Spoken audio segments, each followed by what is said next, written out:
Hello everybody, it's EzraTime again here and welcome back to another reaction videos. And today we're gonna be reacting to game theory FNaF. We solved Golden Freddy, Fantasy Freddy's theory once again by of course MatPat, the game theorist. So we solved Golden Freddy, eh? Okay.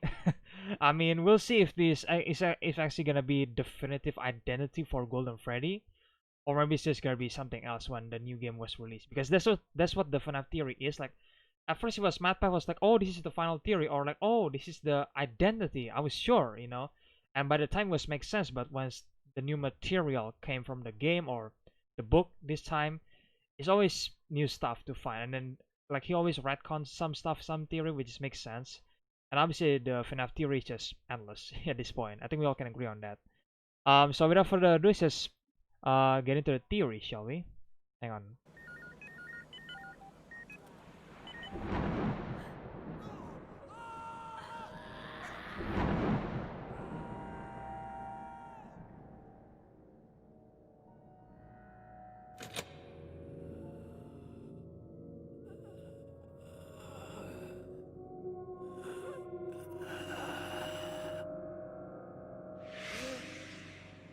Whoa.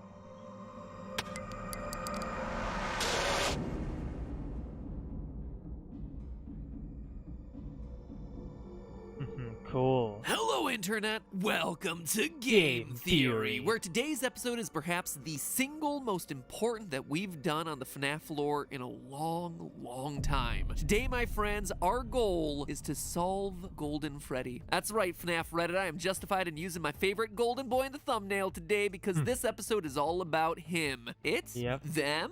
Which, I gotta be honest, is probably a good thing because I'm running out of ways to make old Yeller over here look interesting in a thumbnail. I mean, the dude's only got like 2 decent quality images in the entire 6-year history of this franchise. Agreed. Say what you will about milking this franchise dry, we've milked that image dry. If only every other character in this franchise was as clickable. But seriously, with the recent release of Bunny Call, the 5th Fazbear Fright book, I think we have enough information now to finally put together a quasi-definitive answer on who is in that iconic golden suit, which, gotta be honest, is like the biggest mystery to me in this franchise at this point. Solving this one is like obtaining the first of 3 massive holy grails when it comes to the lore of this franchise. But in order to do it, we're gonna have to look at the games, the books, and the spin-offs, and by the end, we'll have ourselves an answer that not only fits with the established lore of both game and book, but also an answer that satisfies pretty much everything about this character. An answer that irons out all the wrinkles and frustrations that I've had when concocting past theories about this guy. Oh, and it also just picks a little bit at the scabbed over wound of a past theory, poking it just enough that it might get infected. So, are you ready to have your mind blown? Are you ready to finally have the answer to this mystery that has been 6 years in the making? Well then, let's begin with the Stitch Wraith. For those of you who missed it, the Stitch Wraith story is happening in small chunks at the end of each Fazbear Fright book. It's kind of like an MCU post-credits teaser minus the color-shifting Thanos. It's about an animatronic suit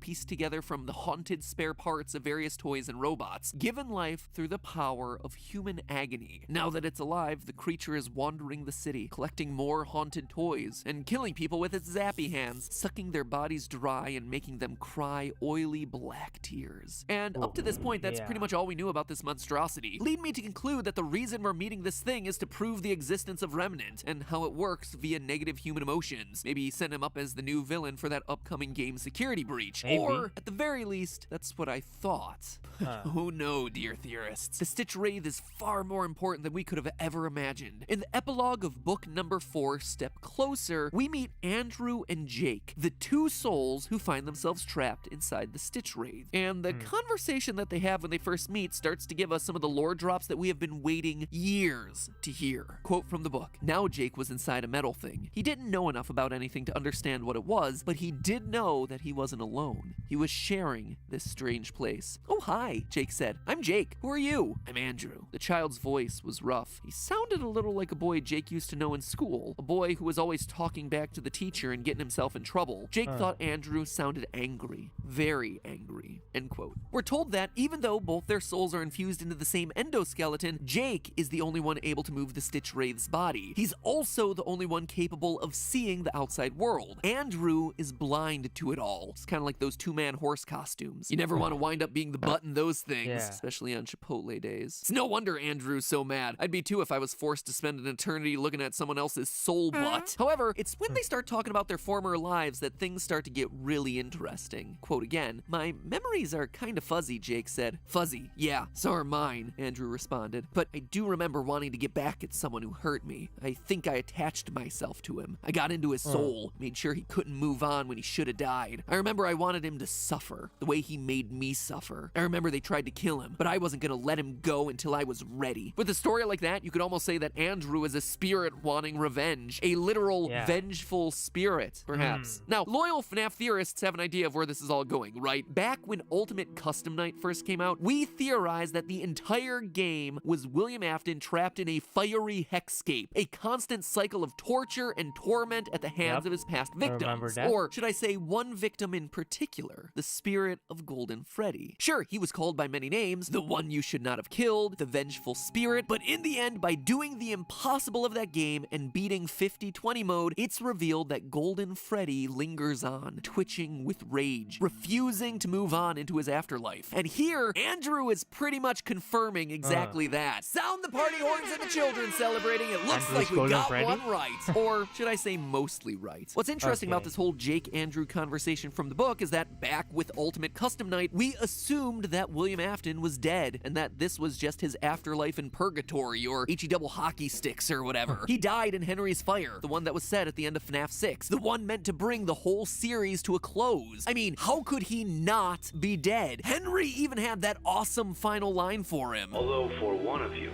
the darkest pit of hell has opened to swallow you whole.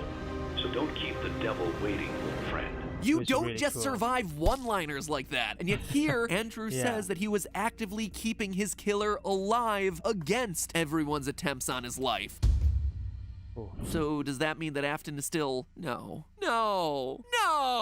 I always come back. He attack, he protect, he always come back. But just because William may have been kept alive in the book lore doesn't necessarily mean that he was left alive in the game lore too. Well, it shouldn't, but I think it does. Fast forward to this month in our newest book, Bunny Call. What was originally supposed to be the 5th and final installment in the Fazbear Fright series. A literal 5 books at Freddy's. Until of course it got extended and now we have ourselves the bonus 6th and 7th night books. And while the first 2 stories in this new book are interesting and certainly worth talking about on a different day, it's the 3rd one, The Man in Room 1280, that ties into our Golden Freddy mystery today. Stop me if you've heard this one before. It's about a mysterious man in a hospital, burned well beyond the point of death, and yet somehow he remains alive. Quote from the book. The man had no face. A hole in his skull indicated where his nose used to be. Dark, cavernous pits lacking eyes looked at nothing. A toothless mouth gaped without lips to protect it. "We'd be remiss if we didn't warn you," the nurse said. "We know what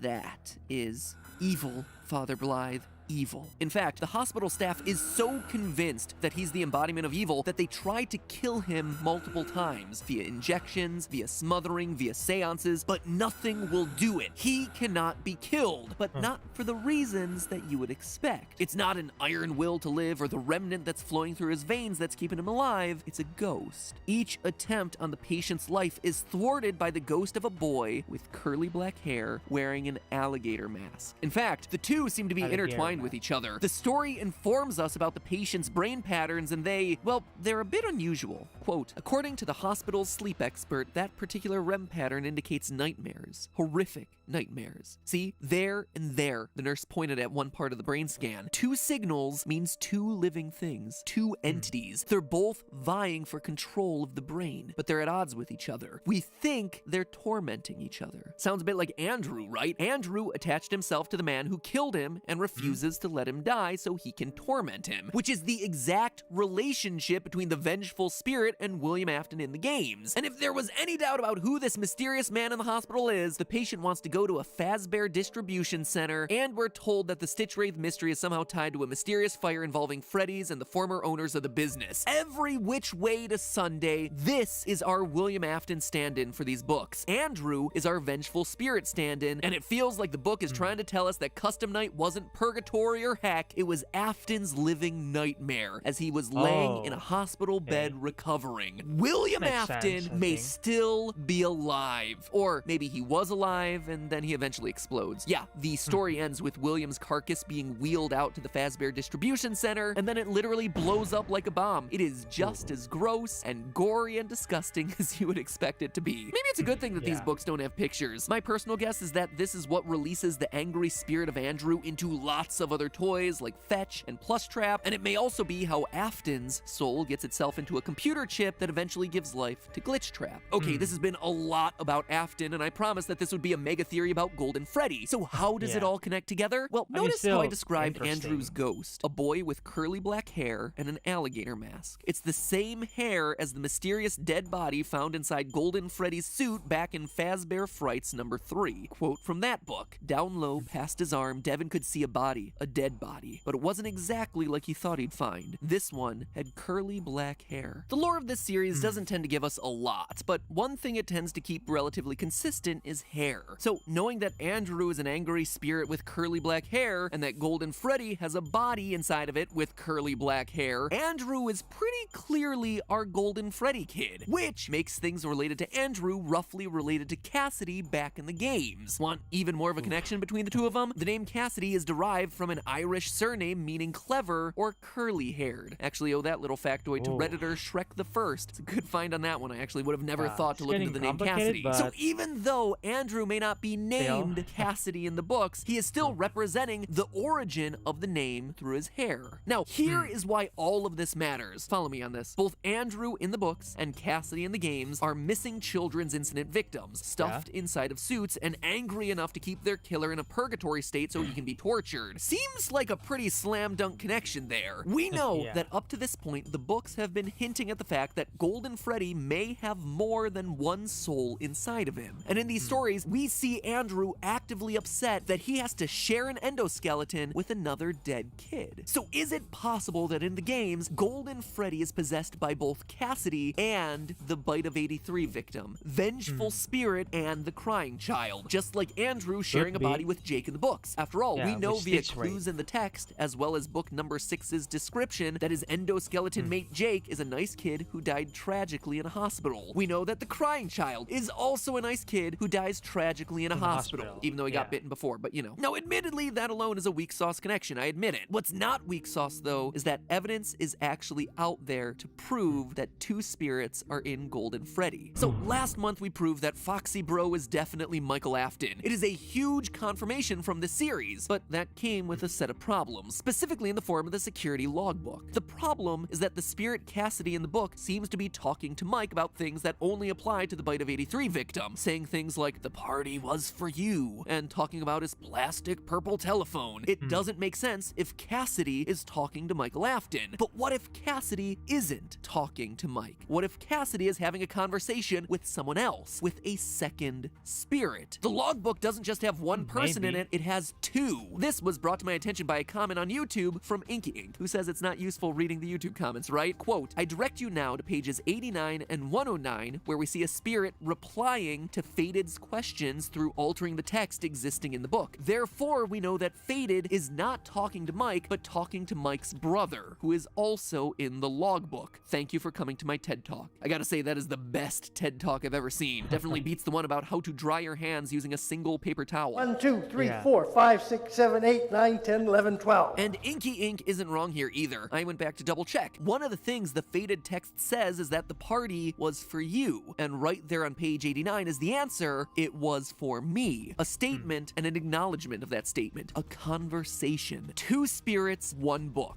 2 spirits, 1 animatronic. For years, I have been frustrated by the fact that the crying child, the bite victim of 83, would have made the most sense to pass into the Golden Freddy body, but it never lined up with the fact that 5 kids died during the missing children's incident, and that one of them would have had to have gone on to possess Golden Freddy. But now we have a solution to both of those things. Golden Freddy can still have the bite victim in him, one that says, "It's me," when he sees his brother working as a security guard. But it can also have a second spirit in him, one who died in this horrific missing children's incident murder, and one who continues to torment Afton long after he's passed on. And the logbook isn't done. Sure, on those pages we see the responses of, "It was for me," and "I'm scared," but we also see the responses of, "I can hear sounds," and "I can't see." It, once again, is a parallel back to the Andrew and Jake situation, where one spirit can see and maneuver the body, while the other is trapped down below the surface, able to listen, but unable to do much else. This feels like the solution to Golden Freddy that we've been waiting for. The problem with him is that we've always assumed he was just one kid, one spirit who we tried to make fit into all the various details about the lore, but it never quite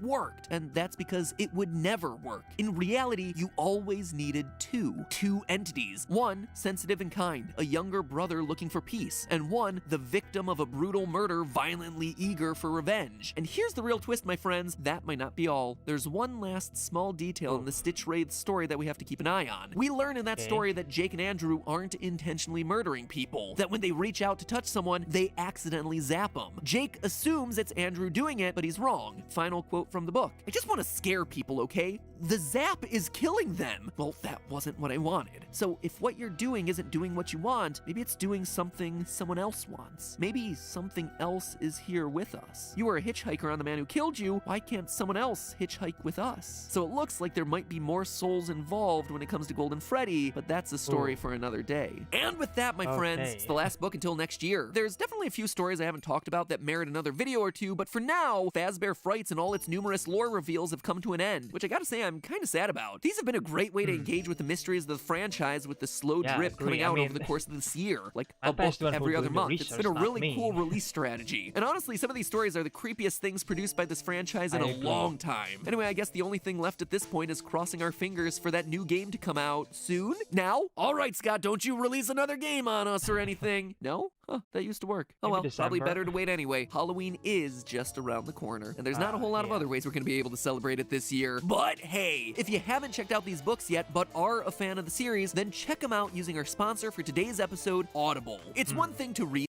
Okay, so this is just a sponsor. Description. Just a theory. A game theory. Thanks for watching. So that was the theory, guys. And honestly, it was pretty. I guess it was complicated like always because it's Five Nights at Freddy's, but 2 souls in Golden Freddy. I didn't expect that. I was expecting them, MatPat and just answer it. Okay, Golden Freddy is this kid, you know, and no, apparently there is 2 souls in Golden Freddy now because Cassidy and the bite of 83 victim is Michael Afton brother, I think, which, oof.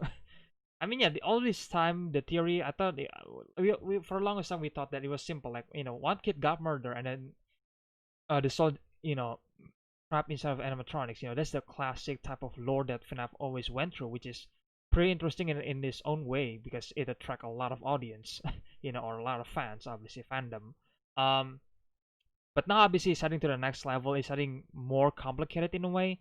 But at the same time, thanks to MatPat, obviously, it's becoming not too complicated because if I actually read all of this book and just try to solve all of the mystery, I can't do that. I don't exactly, again, like I said before, I don't exactly do my own research on the FNaF lore. Sure, it still interests me, but I'm not exactly interested in making the theory, my own theory about it. I'd rather have wait and see if MatPat's gonna make another theory because usually his theory is always correct, at some part, but at some point he was wrong, but which is again just a theory. But MatPat's theory is actually making FNaF lore more interesting now, and with the fact that Golden Freddy has 2 souls, probably I wasn't probably, I think it was confirmed, by the book, security logbook, and as this sword was actually controlled by 2 souls, Jake and Andrew apparently, and there might be something else that control the suit, like in the end there, like. It wasn't exactly their intention to kill people, but apparently there might be something else that drove them or something like that, which is God. You know, and again, this first theory might be revealed in the FNaF security breach, I hope, but obviously the FNaF security breach, I'm assuming we're gonna get more light, you know, quote unquote light for the glitch trap storyline, which is all William Afton, I guess, with the glitch trap cult, you know, and then with Vanny, which is the killer wearing a bunny suit and all that kind of stuff, which is look kind of creepy to be honest. And I believe the game is probably gonna focus on the glitch trap cult. I'm assuming it is. I could be wrong. And maybe we get to see a little bit of glimpse about the Stitch Red mystery. You know, it's not gonna be in our faces because that's just Five Nights at Freddy's in the first place. It was never in our faces. You know, the theory or the clue, but it's always there. You know, and we have to find it obviously, maybe decipher it, all that kind of stuff, and sometimes brightening the image. You know, the usual stuff. Which is yeah. And what do you guys think about this theory? Do you guys actually think this is correct, or do you guys agree with this theory? Or maybe you guys have your own theory that you probably disagree with MatPat here, even though to be honest, I don't think you guys can disagree with MatPat because this guy is working really hard on making a game theory video. Just wow, you know, again, high respect for MatPat here. And at the end of the day, it's just a theory, and we just have to wait and see if it's true or not. You know, I mean, it all makes sense the way he explained it, but we'll see what happens. Usually about FNaF theory, you always get the bang later on. We always going back to FNaF 4, like I said before, and maybe in the game coming out, security breach coming out, MatPat might debunk the Golden Freddy theory. Like who knows? You know, at this point, like there is so many things that could happen, and this is Five Nights at Freddy's for you guys. And I also want to mention that apparently Jason Blum from Blumhouse Studios or production, the one who making or produced the FNaF movie, the official FNaF movie. He actually watched MatPat video. I think the video that he watched is the True Crimes of 1985. You know, the game theory video that Jason Blum tweeted on his Twitter account. And apparently, Jason Blum has a potential to appear in a game theory video or maybe film theories. I don't know. And MatPat said to Jason Blum that he says that just name the date, then I will put you in the game theory video or something like that to announce a Five Nights at Freddy's movies. You know, obviously, which been in production for so long, you know. And this just make me excited that Jason Blum, the producer for FNaF movie, is actually watching the game theory videos. And yes, I'm not lying. You guys can check Jason Blum official Twitter for that, and you guys can check MatPat official Twitter, and you know, you guys can find the tweet that they both sending up, and then yes, they both reply to each other. And Jason Blum said that okay, I'm gonna appear in game theory episode, and we just have to wait and see when that's gonna happen. I kind of hoping it was this episode, but again, the title is just focusing on Golden Freddy, obviously, which okay, I guess makes sense.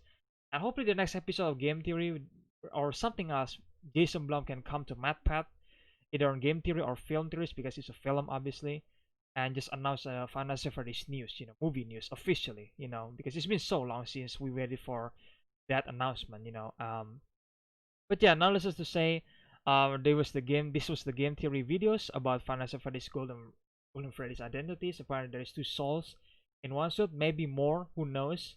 And it's just insane to think how far this story comes. You know, usually Golden Freddy is just like sitting there, and sure, he is a big part of the mystery, but now he's like, we're still coming back to figuring out who he actually is, you know. Just wow. You know. But like I said before, let me know in the comments below what you guys think about this game theory video. Do you guys actually agree with MatPat here, or do you guys have your own theory that you guys maybe disagree with MatPat here, even though it's highly unlikely because MatPat is so genius in a way.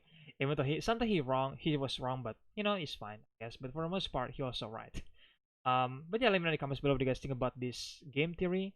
Do you guys agree? Do you guys have your own theory? Do you guys want to debunk MatPat theory? Let me know in the comments below.